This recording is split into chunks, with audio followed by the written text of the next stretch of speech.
को। ठीक है, तो हमारे पास 60 में से 20 गए, बाकी कितने बच गए? 40 बच गए। अब हमारे पास हम जो फोर्स होगा वो फॉर्मूले में कौन सा यूज करेंगे? ये 40 करेंगे, ना ये 60 करेंगे ना ये 20 करेंगे, बल्कि कौन सा करेंगे? ये वाला 40 वाला करेंगे।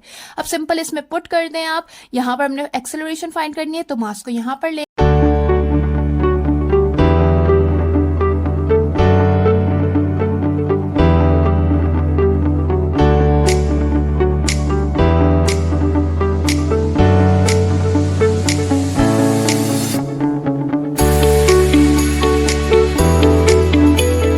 अस्सलाम वालेकुम क्लास। आज हम स्टार्ट करेंगे चैप्टर नंबर 3 क्लास 9 फिजिक्स के एमसीक्यूज। ये एमसीक्यूज बहुत इंपॉर्टेंट है और अच्छा वीडियो को एंड तक ज़रूर देखिएगा, क्योंकि इन एमसीक्यूज के थ्रू मैं ऐसे पॉइंट्स भी समझा देती हूँ जो कि आगे एमसीक्यूज बन सकते हैं। ठीक है, तो वीडियो को एंड तक आप लोगों ने लाजमी देखना है, बीच में से बिल्कुल भी मिस नहीं करना है। तो चलिए स्टार्ट करते हैं। और first MCQs is Newton's first law of motion is also known as law of. Newton's first law of motion को क्या कहा जाता है? स्पीड, रेस्ट, इनर्शिया या फिर फोर्स। तो इसे क्या कहा जाता है? It is also known as law of inertia. Newton का फर्स्ट लॉ बेसिकली है क्या कि भाई एक बॉडी जब तक रेस्ट में है या फिर यूनिफॉर्म मोशन में है तो वो बॉडी तब तक रेस्ट में और यूनिफॉर्म मोशन में रहेगी जब तक कोई एक्सटर्नल फोर्स उस पर एक्ट नहीं करती। ठीक हो गया, ये हमारे पास है न्यूटन का फर्स्ट लॉ। उसके बाद न्यूटन का सेकंड लॉ आ जाता है। न्यूटन का सेकंड लॉ क्या कहता है कि भाई जब आप फोर्स अप्लाई करते हैं किसी भी ऑब्जेक्ट के ऊपर तो उसमें क्या प्रोड्यूस होती है? एक्सेलरेशन प्रोड्यूस होती है in the direction of force, force की ही डायरेक्शन में। ठीक हो गया, और ये क्या कहता है कि फोर्स जो है वो डायरेक्टली प्रोपोर्शनल है एक्सेलरेशन के। ठीक हो गया। उसके बाद न्यूटन का थर्ड लॉ क्या कहता है कि every action is always an opposite reaction. ठीक है, कि हर एक्शन का रिएक्शन होता है। तो ये हमारे पास जो है वो 3 लॉज हैं न्यूटन के। उसके बाद आ जाते हैं हम हमारे सेकंड एमसीक्यूज पे। Quantity of matter contained in a body is called. Quantity of matter जो कि एक बॉडी में होती है उसे क्या कहते हैं? मास, वॉल्यूम, एरिया या फिर वेट। तो उसे क्या कहा जाता है? मास कहा जाता है। उसके बाद है quantity of motion contained in a body is called. अब यहां पर क्या कह रहा था? क्वांटिटी ऑफ मैटर, मादा, और यहां पर क्या कह रहा है? क्वांटिटी ऑफ मोशन, हरकत जो कि बॉडी कंटेन करती है उसे क्या कहा जाता है? फोर्स, इनर्शिया, मोमेंटम या फिर ग्रेविटी। तो उसे क्या कहा जाता है? मोमेंटम कहा जाता है। अच्छा, मोमेंटम को हम किस चीज से रिप्रेजेंट करते हैं? पी से रिप्रेजेंट करते हैं, और इसका फॉर्मूला क्या है? P is equals to mass into velocity. उसके बाद अगर फोर्स का फॉर्मूला पूछा जाए तो फोर्स का फॉर्मूला हमारे पास क्या है? F is equals to M A.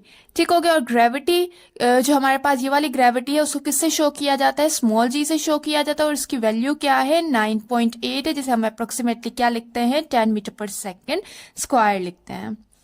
ठीक हो गया। उसके अलावा दूसरा जी हमारे पास ये वाला आ जाता है जिसे हम लोग ग्रेविटेशनल कांस्टेंट कहते हैं, और इस जी की वैल्यू हमारे पास कांस्टेंट होती है जो कि क्या है? 6.67 इंटू 10⁻⁻11 न्यूटन मीटर स्क्वायर पर किलोग्राम स्क्वायर। ठीक हो गया, ये इसका यूनिट है, ये भी आप लोगों ने याद रखना। अक्सर ये क्वेश्चन पूछते हैं ग्रेविटेशनल कांस्टेंट की वैल्यू क्या है और उसका यूनिट क्या है। ठीक हो गया। उसके बाद आ जाता है law of conservation of momentum defines that the total momentum of a system of 2 bodies before and after collision is. कि भाई 2 हमारे पास बॉडी है वो आपस में कोलाइड हो गई हैं, ठीक है, उसके बाद उनका मोमेंटम क्या होगा? ए remains constant, B retains more momentum, losses सम मोमेंटम, या नन ऑफ अबव। तो उनका जो मोमेंटम होगा वो क्या होगा? कांस्टेंट होगा। ठीक हो गया। Then weight of a body can be measured using a spring balance. It differs from place to place because variation in. अब वेट ऑफ अ बॉडी, हमने किसी भी बॉडी का वेट लिया, किसके थ्रू मेयर किया है? स्प्रिंग बैलेंस के थ्रू। वो जो हर जगह पे डिफरेंट आ रहा है, तो वो किस वजह से डिफरेंट आ रहा है? ए एक्सेलरेशन की वजह से, बी ग्रेविटेशनल पुल की वजह से, सी वेलोसिटी, या फिर D size of spring balance की वजह से। तो किस वजह से आ रहा है? बी ग्रेविटेशनल पुल की वजह से। देन उसके बाद 6, it is easier to push an empty shopping cart than a full one because the filled cart has more mass than the empty one. This can be expressed as. अब कह रहे हैं कि भाई एक जो है हमारे पास दो कार्ट है, ठीक है, एक जो है वो भारी है, एक जो है वो वजन में कम है। तो जो भारी है उससे मूव करना ज्यादा मुश्किल हो रहा है जबकि उसके कम वाले के। तो बताएं वो किस वजह से हो रहा है? Because the filled cart has more mass. किस वजह से? क्योंकि इसमें क्या है, ज्यादा मास है देन एम्प्टी वन। तो कौन सी इक्वेशन को ये एक्सप्रेस कर रहा है? फोर्स जो है वो ग्रेटर है मास के, या फिर फोर्स जो है वो लेस देन है मास के, फोर्स डायरेक्टली प्रोपोर्शनल है, या फिर फोर्स जो है 1/m के बराबर डायरेक्टली प्रोपोर्शनल है, इनवर्सली प्रोपोर्शनल है मास के। तो ये जो है इसमें कौन सा ऑप्शन करेक्ट होगा? That is option number D, के फोर्स जो है वो डायरेक्टली प्रोपोर्शनल है मास के। जितना ज्यादा मास होगा उतनी ज्यादा फोर्स लगानी पड़ेगी, जितना कम मास होगा उतनी कम फोर्स अप्लाई करनी पड़ेगी। तो कौन सी इक्वेशन करेक्ट है हमारे पास? This one, F is directly proportional to M। ठीक हो गया। उसके बाद आ जाते हैं हमारे नेक्स्ट एमसीक्यूज पे, और 7 MCQs is centrifugal force is always directed. अच्छा, यहाँ पर ये बात सीख ले कि हमारे पास दो तरह की फोर्स होती है, एक को कहा जाता है सेंट्रीपिटल फोर्स, दूसरे को कहा जाता है सेंट्रीफ्यूगल फोर्स।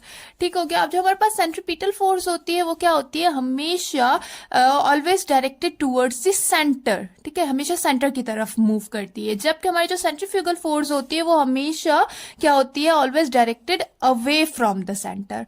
तो ये डिफरेंस होता है इन दोनों में। सेंट्रीपिटल फोर्स का हमारे पास फॉर्मूला क्या आ जाता है कि FC बराबर होता है mv²/r के। ये अक्सर क्वेश्चन पूछा जाता है, ठीक है, और अक्सर प्रॉब्लम्स में भी ये फॉर्मूला यूज होता है, तो इसे याद कर लें।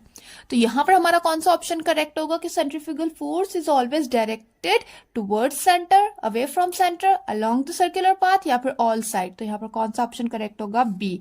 और अगर यहाँ पर अवे फ्रॉम द सेंटर, अगर यहाँ पर सेंट्रीपिटल फोर्स होता तो कौन सा ऑप्शन करेक्ट होता? Towards the centre. ठीक हो गया। उसके बाद आ जाते हैं 8 पे, friction opposes motion between two bodies in contact because of. Friction जो है वो अपोज करती है मोशन को, मोशन हरकत करने से रोकती है। किस वजह से? A changes on bodies, B weight of body, C roughness of surface, या फिर डी नन ऑफ अबव। तो किस जो कौन सी क्वांटिटी की वजह से जो है मोशन को अपोज करती है? तो वो रफनेस ऑफ द सरफेस की वजह से। देन उसके बाद हमारा आ जाता है 9, which statement is true for limiting frictional force. अच्छा, लिमिटिंग फ्रिक्शनल फोर्स समझने से पहले ये समझ ले कि हमारे पास फ्रिक्शन की कुछ टाइप्स आ जाती हैं। सबसे पहले आ जाता है हमारा स्टैटिक फ्रिक्शन, स्टैटिक फ्रिक्शन, ठीक है। सेकंड नंबर पे आ जाता है हमारा काइनेटिक फ्रिक्शन। देन उसके बाद है हमारा स्लाइडिंग फ्रिक्शन। देन उसके बाद है हमारा रोलिंग फ्रिक्शन। अच्छा, अब हमारे पास स्टैटिक फ्रिक्शन क्या है कि जब कोई बॉडी रेस्ट में है तो उसे मूव करने से जो फोर्स रोकती है, रेजिस्ट करती है, तो क्या कहा जाता है? उसे स्टैटिक फ्रिक्शन कहा जाता है। काइनेटिक फ्रिक्शन हमारे पास क्या है कि जब कोई बॉडी मूव कर रही है, मूविंग ऑब्जेक्ट है, उससे जो है वो फर्दर मूव करने से जो बॉडी जो फोर्स रेजिस्ट करती है, उसे क्या कहा जाता है? काइनेटिक फ्रिक्शन कहा जाता है। और याद रखिएगा कि हमेशा स्टैटिक फ्रिक्शन ज्यादा होगी काइनेटिक फ्रिक्शन से। अच्छा, जो हमारे पास मैक्सिमम स्टैटिक फ्रिक्शन होती है, उसे क्या कहा जाता है? उसे लिमिटिंग फ्रिक्शन कहा जाता है। ये बात याद रखनी है कि maximum static friction is also known as limiting friction, और ये लिमिटिंग फ्रिक्शन हमेशा ज्यादा होगी किससे? काइनेटिक फ्रिक्शन से। ठीक हो गया। उसके बाद आ जाते हैं स्लाइडिंग फ्रिक्शन। स्लाइडिंग फ्रिक्शन हम किसे कहते हैं कि जब कोई दो बॉडीज एक दूसरे के ऊपर स्लाइड कर रही हैं तो उनके दरमियान जो फ्रिक्शन होती है उसे क्या कहा जाता है? स्लाइडिंग फ्रिक्शन कहा जाता है। रोलिंग फ्रिक्शन हमारी ज्यादातर व्हील्स में देखी जा सकती है। ठीक हो गया। उसके बाद हम आ जाते हैं हमारे एमसीक्यूज के ऊपर कि which statement is true for limiting friction. अब हमने सीखा कि लिमिटिंग फ्रिक्शन क्या है कि मैक्सिमम स्टैटिक फ्रिक्शन। उसके लिए कौन सी स्टेटमेंट ट्रू है?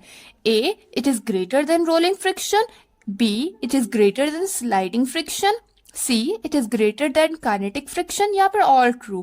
तो यहाँ पर कौन सा हमारा ऑप्शन करेक्ट होगा? ऑप्शन C, कि लिमिटिंग फ्रिक्शन जो है वो it is greater then kinetic friction, जो कि हमने यहाँ पर बात सीखी कि हमारा जो लिमिटिंग फ्रिक्शन होगा, मैक्सिमम स्टैटिक फ्रिक्शन, वो हमेशा ज्यादा होगा किससे? काइनेटिक फ्रिक्शन से। ठीक हो गया। उसके बाद आ जाते हैं हमारे 10 MCQs पे। A man pull a crate of mass 25 kilogram across level ground with a horizontal force of 16 newton. A constant force of friction of 20 newton acts on a sledge. What is the acceleration of a sledge? अब इतना बड़ा question देखने के बाद आपने बिल्कुल भी confuse नहीं होना है, बिल्कुल इजी वे से इसे हम सॉल्व करेंगे। अब क्या करना है, सबसे पहले आपने कोई फॉर्मूले कोई झंझट में नहीं पड़ना। देखिए कि यहाँ पर हमारे पास क्या है, एक सबसे पहले तो आप इसमें से डेटा निकालें। पहला हमारा क्या दिया गया है, मास दिया गया है जो कि कितना है 25 किलोग्राम। दूसरा हमारे पास दो फोर्स दी गई हैं। एक है हमारे पास फोर्स जो है 60 न्यूटन, दूसरी है हमारे पास फोर्स जो है के है 20 न्यूटन। फाइंड हमने क्या करना है, एक्सेलरेशन करना है। ये बात हमें पता चल गई। अब इस डेटा को देखने के बाद आपके दिमाग में कौन सा फॉर्मूला आया है, simple F is to ma वाला फॉर्मूला आ गया कि इसमें फोर्स भी है, मास भी, एक्सेलरेशन हमने फाइंड करनी है। फॉर्मूला माइंड में आ गया, हमारा आधे से ज्यादा प्रॉब्लम हल हो गया।